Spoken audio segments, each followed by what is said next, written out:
Hello guys, so on today's video I am going to be talking about the Visitors Oyster cards.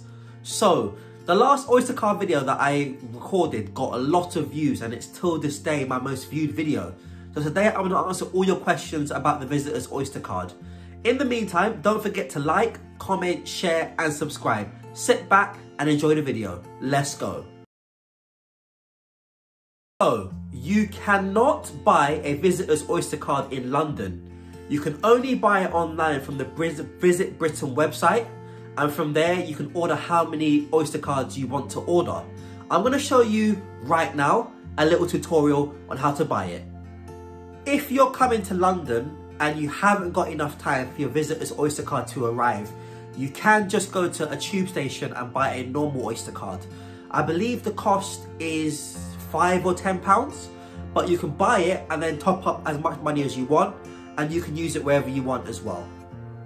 So guys, as you can see, this is the Visit Britain website where you can buy the Visitor Oyster card. As you can see on this side here, you can see the amount that you want to buy, quantity, and also how much money you want to put on the Oyster card as well, pretty much. As you can see, it costs from £15, and you can buy it from anywhere in the world, but you cannot buy this out in person. So I'm going to select one, and I'm going to choose ticket credit. I'm going to choose, let's say, £10. Click that, and then date of departure. So this is the date of departure that you're going to leave your home and arrive in London. I'm going to put, let's say, 1st January, pretty much. That's the total price. Add basket. Press that, pretty much, and then you press checkout. So that is how you buy the Visitors Oyster card. Also as well guys, with this you can either pay by either Visa or MasterCard, and also as well, I'm not too sure exactly how long it takes to post to your home. You have to check with your local courier to see how long that will take. What you see on the screen now is how much I would recommend you put on your Oyster card for your duration in London. Now this depends on many factors, whether you're staying for 2 or 5 days, which is the average amount of time that tourists stay in London, or if you're staying between zones 1 to 2 or further afield. This is what I would recommend if you're staying in zones 1 to 2 and you're staying up to about 5 days basically. Also, very important to note as well that Oyster cards cannot be shared between people. It's one Oyster card per person. On the subject of zones 1 to 2, zones 1 to 2 will covers pretty much all of the tourist sites within London, or most of them should I say, which are the ones that you can see on the screen presently. If you want to go beyond zones 1 to 2, I would recommend topping up slightly more money to cover those journeys and duration. There are no time restrictions on when you can use your Visitors Oyster card from, as the Visitors Oyster card never expires. But you can use it 24/7, 365, but during the busier periods, what we call the rush hour, fares are more expensive. So these are Monday to Friday, 6:30 AM to 9:30 AM, and Monday to Friday, 4 PM to 7 PM. During this period, train prices are slightly more expensive, so please be very careful. A single fare travelling within zone 1 is always capped at £2.50 if you use an Oyster card. But if you travel outside of zone 1, it will increase depending on whether it's a peak fare or an off-peak fare. I'm going to show you now how to search for a single fare finder with your Oyster card. So I'm here on the TfL website, and let's do single fare finder, yeah?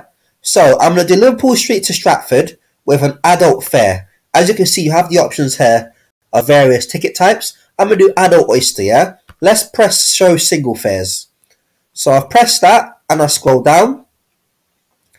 And this, look, as you can see, peak fares and during the hours that I mentioned is £3.20 via Oyster or contactless, and off peak is £2.60 with Oyster or contactless, and cash at any time is £6.30. I'm going to do it with another station now. Let's do Liverpool Street to Oxford Circus, yeah, there it is. I'm going to click that now. Right, As both stations are in Zone 1, it's an anytime fare of £2.50, whether it's peak or off-peak, and cash, it's £6.30 as well. So that's how it works. A single bus ride in London on any of TfL's buses costs £1.65, but there is something called a hopper fare that you will only pay £1.65 as long as you travel on as many buses within an hour. So if you travel on 5 buses in an hour, it's still £1.65. If you travel on 1 bus in an hour, it's £1.65. So please take advantage of that.